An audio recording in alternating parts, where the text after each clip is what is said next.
Um, Morning, y'all. Morning. Well, I want to show you how I get my teeth brush. Well, that part I can do by myself. As I notice, my fingers don't open. Well, my wrist cannot open them, but my fingers don't move. So I hold the toothpaste in this hand, and I hold my toothbrush in this hand. As you see, I can't grip, so I place it between my fingers. Yeah. My cup is over there where I'm spitting. So let's start. Want to share more. I was hit by a car in 05. That's 2005 when I was 14, going 15 the year. So it was January the 2nd. Oh yes, so I spent my New Year's walking, and the day after, ended up in the hospital. I remember going to a nearby community from where I live with a friend. She was much older than I am. For some reason, when I was younger, I like older people company, even though I like persons that are more mature than I am. I always think that people were my age and younger, them naive, and if I'm going to do something wrong, I want somebody to be able to say, that alright, that alright. And it's left up to me to say whether I'm gonna follow my advice and go do what I want to do. And trust me, when I was growing up, I was stubborn. Really, still have it a bit, but then as you grow older, you learn and you mature a whole lot. Yes, my dear. I spent most of the day there with her, and then I remember going to buy an ice cream cake because I love that. And yeah, so I remember buying an ice cream cake, but whatever happened after that, I have no recollection, my dear. I remember is waking up in the hospital, flat on my back, can't move. Like flat on my back, can't move. And only for me to learn, can't lick me, my dear, and a bone in my neck back was broken. At the time, I wasn't breathing through my nose. I was breathing through my mouth. I had to do a surgery to implant a pin in my neck back to brace the bone of my spine. And please, if I'm pronouncing this wrong, correct me. Tracheostomy tube, or a trachea, we would shorten it, to help me to breathe, with the breathing part of it. Since I had it for 2 weeks, trachea tube, I had it for 2 weeks. I think like in the last part of it, the doctor wanted to take it out. I didn't want it to come out. Thank you, Jesus. But take it out, because 17, fast forward to 17 years after, me won't want to mature. I think scar here the scar for the trachea here. Yeah. Fast forward 17 years after, I wouldn't want that, because after I left the KPH, I was at a rehabilitation center, Surgeon Golin rehabilitation center, and I'm like, thank you, Jesus. I took it out. I'm glad I had it removed when the time was right, when the doctor indicated, because trust me, fast forward to 17 years after, I would not want to have that.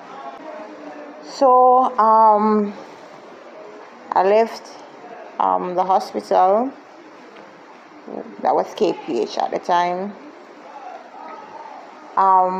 Went to Sir John Golden Rehabilitation Center, spent 7 months there. Trust me, hospital therapy wasn't even half of it. It was getting reintegrated into society. Remember, I was kind of locked away for a while. I had to stop going to school. And I think when you were born normal and then some unfortunate incident happened that causing you to have a disability or to become disabled, right? It is hard, because especially when it comes down to you living a sort of normal life. A sort of normalcy is hard, because I had to stop going to school. Family support is a lot, and if you don't have that, most people don't know how to cope, or they don't understand. And I'm not going to tell you that it's easy. It's not easy. It's a tedious task, because when you see, like for instance, when I see I can't move myself, I have to depend on somebody to do it. I can't do any of what I used to do when I was able-bodied. Trust me, at times I used to cry, and cry a lot. I used to cry a lot, because I'm like, why didn't I just die? Why I had to live? Me say, yo, the pin in my neck, the bone in my neck back. Why my hand and my foot them couldn't broke up? Why it took one bone to shatter my whole life? I used to look at it like that. I still do at times. Because things do push you to a part of you that you don't want to go back to, but things do that. Because trust me, I have moments where I just wish I was dead and not alive. But then it's like me being I don't want to use the word ungrateful, but it's me not being thankful that God spared my life for a reason. Trust me, He did it for a reason. And I just think, what the hell, live? Because I'm living 17 years after. Next year, January, is going to be 18 years. Trust me. And I was a babe when this happened to me. I became rebellious. I would just shut down at times. Things happen, I don't talk about it, and then I just bottle up everything in me. And trust me, when it come out, come out nice. Because even I have the fact where I'll brush my teeth, and certain time, remember, I can't hold a toothbrush, because I'll show you how I hold a toothbrush like this. And sometimes I'll come in 1 hour brushing my teeth, and I will have comments like, are we able to hear also? Are we in there last night shit? And I'm like, what? Why would you say that? It's not like I'm gripping the toothbrush like a normal person. I have to reverse the toothbrush and get my hands and my teeth to get it to actually roll it. And yeah, I remember one time I couldn't do it. I could only go the front half and I keep like this.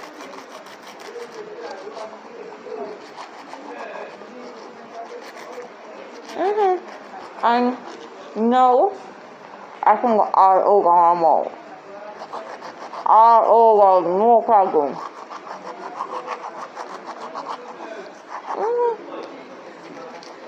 I like that. I got my gear and trust me, but a friend of mine suggested to say when you say you're paralyzed for whatever reason may cause that, um being integrated back into society, meaning you most of the time you can't really go back home because guess what, home is not equipped. So for you, it's not accessible. It's accessible for walking persons, not persons who depend mostly sometimes on a wheelchair. It's hard because I remember I was staying when I left Mona Rehab. I remember when I left Mona Rehab, I was staying in Spanish Town with the lady that gave birth to me. Please, I don't really want nobody coming at me. Have my reason why I would call or address her as such. Please don't come at me. I think that's another vlog one day. Comfortably enough to talk about it, I will most definitely talk about it.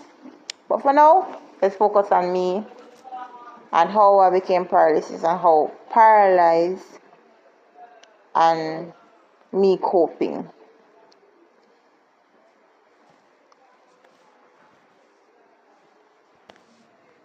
Yeah, we went to town for a few days because nobody had seen me after my accident for a while, like over a year. So we went back to town, and trust me, I didn't have a wheelchair at the time. So you know to move me around, they had to be lifting me. Woo! So go upstairs. And when I used to walk, I used to traverse the same path. It's not the same when somebody has to lift you, my dear. Boy, one time I think the stairs, I'm gonna give way. Wait, wait. It wasn't easy going up. It was not easy going up, my dear. And even after that, we went back to Spain, and then for some reason or the other, we had to come back to town to live. This was the same area, but a different location we went to live. So same area, different location. I think it was on the same road. These were concrete stairs. Hey, I used to traverse these same stairs when I was walking. It was easy because I used to have to carry water from downstairs go upstairs because then them never do what them do for connect the water upstairs. So you cannot imagine I move all 11 bucket, 12, 20 buckets of water go upstairs, me one. When I was in the wheelchair, could I have to be lifted in the wheelchair, so one of the all the front, one all the back, and carry me up and carry me down. So most of the time I could not come downstairs unless I had like some good reasons to come down, because it wasn't easy going back up and it wasn't easy coming down. To get two persons to carry down and to get two persons to carry up, it was easy. But once I was upstairs and on the flat, it was no problem. Trust me, the living situation, when you move from able-bodied person to somebody that's depending or wheelchair bound, it's not easy. So I made myself a promise. NHD, may I call the name. Hopefully, when I can get a house, or if I get one, speaking into being, I don't want any house that is upstairs. Has no upstairs. I want it on the flat. I don't want to have a house and I can't move around in it, meaning upstairs I want tasks to go up there and I want tasks to come down. I've been through that and back. It's not easy. And I know other persons would share the experience that living maybe the bath area is not suitable for you to go and bathe because it's small, or the struggles you have to just do something that it would be a walk over somebody that's normal, but us it's a lot harder. And to transit from being able to walk to not being able to walk is hard. I think it's harder for somebody that used to walk than somebody that is born with it. Even renting somewhere while you're disabled, that's not easy either, because I have a friend that she wanted only to rent, and when she went to the place to check it out, the doorway was too narrow. Not only that, the bathroom wasn't accessible because it is built for somebody able-bodied and not disabled, and she was trying to see if they would revamp or even adjust the living area, and she was told that they might be can widen the doorway, but the bathroom they can't do anything about it because persons who are able-bodied would rent the place as well, so they can't do much changes. And I'm like, really? You were living in a time where we're human beings as well. We do work. Whether we work, hustle, we work too. We earn our money with our hustle.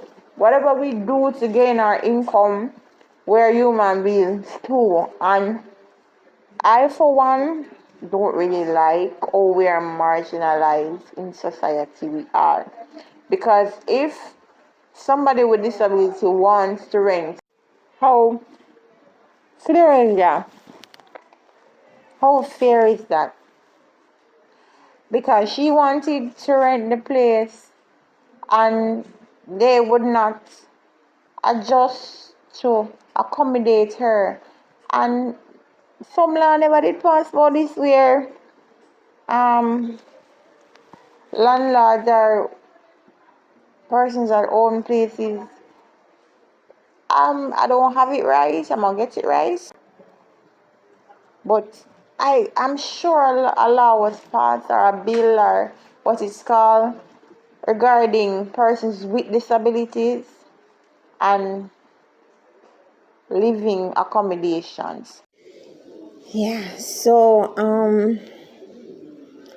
living accommodations when you're disabled is really hard because, as I said before previously in the video, if you become disabled and you are living in a structure where it's not equipped for your situation, sometimes the options are not so pretty where to live.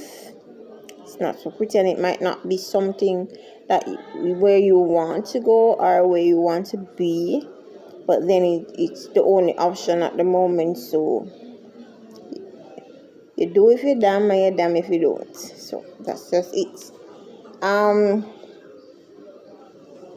As I said, I touched where I got hit when I was 14, going 15, by a car. Yes, my dear, nothing came out of it.